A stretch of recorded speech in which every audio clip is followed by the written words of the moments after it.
Hey guys, welcome back to another episode of Guitar of the Day. I'm your host, Michael Lemo, and today it is Thumpin' Thursday with my boy, Greg Copes. Woo woo! Yeah! I love when Greg comes by. It takes a little weight off my shoulders, and I can't play bass at all. And he just kills it. Greg's like my favorite. So we got a really cool bass today. How you doing, Greg? I'm doing great, man. I'm getting spoiled, like I said. Every time I come here, I play really, really vibey, cool instruments, and I go home to mine and then we send him home. No, he's got great stuff too. But let's check this one out. This is a 1966 Fender jazz bass in white with a matching headstock. Ooh. I don't think there's a sexier finish than this. I mean, just the way that this ages and the way it turns that kind of buttery yellow. And this one, the headstock actually is equally as patinaed as the body. Everything here is completely original, straight. Lollipop tuners, very cool. Rosewood, Brazilian rosewood, really nice bound. I mean, the frets are look Pearl like dot inlays. Yeah, it's really well maintained. Whoever owned this just took great care of it, and it sounded really, really great. Tortoise guard. Yep. Ridiculous. Yeah, I have to agree. This is one of the best Fender colors of all time, and Gibson does great. Yeah, off-white too. Just the way that the nitro, the way it ages and stuff is so cool. You know, and it's one of my favorite things. Just for Look at this checking too, right here. Yeah. Looks like computer programming.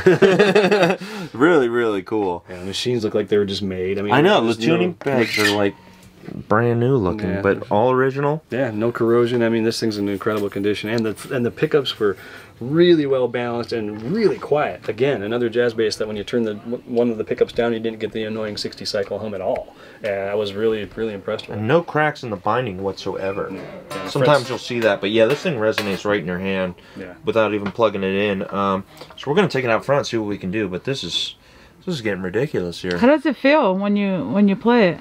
You know, the jazz bass is such a friendly dimension. You know, I mean, I like the big ungainly necks. I like the big huge 2x4s because I'm an upright player. But these things are so nimble and so easy to get around on. It doesn't stress people out. It's like very friendly to the hand. A lot of people who play guitar love to, when they have to play a bass, play a jazz bass because it's just more comfortable.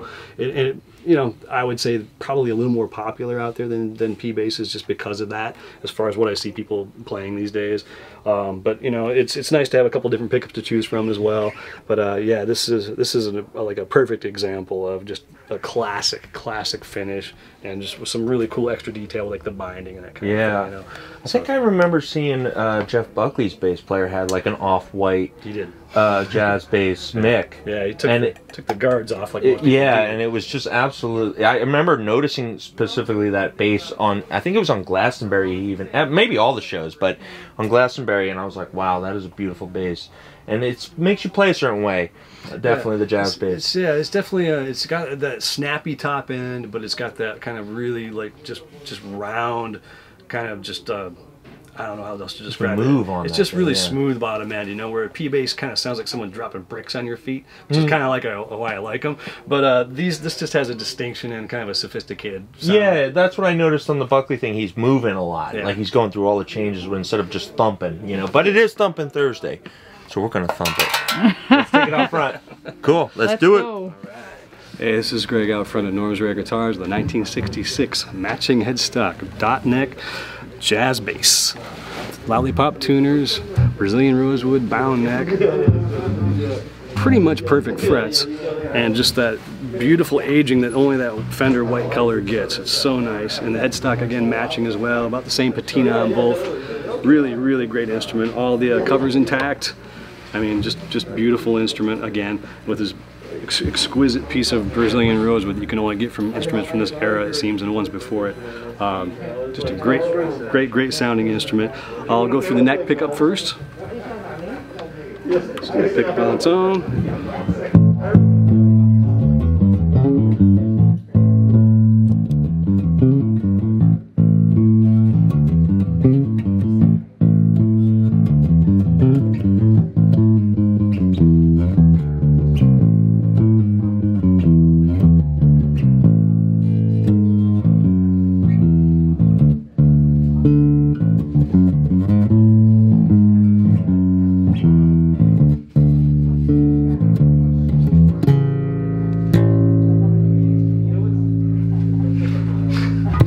All right, we'll go with the bridge pickup. When I roll off one of these pickups on the last couple of jazz basses from this era, I'm noticing that when I roll one of them off, typically you'll hear a little bit of 60 cycle hum kind of creep in, because when you have these obviously wide open, it creates a humbucking giant, basically parallel pickup. When you roll one of the pickups off, generally you hear a little bit of that 60 cycle hum rolling through. I haven't heard any with any of the basses I've heard lately, so the electronics are really clean in these circuits, and strong enough that you're not hearing more noise than you would a signal. So yeah, again, the bridge pickup on its own with that unmistakable jazz bass kind of snap.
That's just the bridge pickup on its own. It actually has plenty of bottom end to play on its own completely.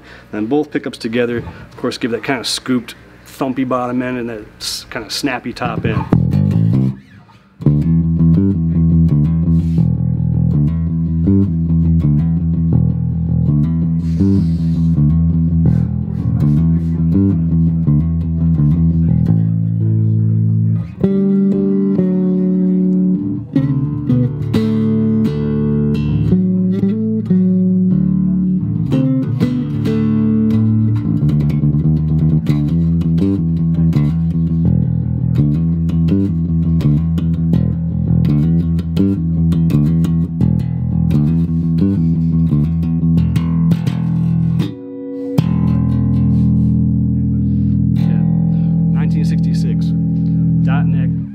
Jazz bass, bound Brazilian rosewood fingerboard, lollipop tuners. They look like brand new. Whoever had this really respected it, didn't abuse it, and it's in super good condition. Lightweight, just gorgeous bass. This is one of the best looking jazz basses you'll ever see. Yeah, I want it. Good chance you'll want it too. Come on down and check it out. Thanks, Greg.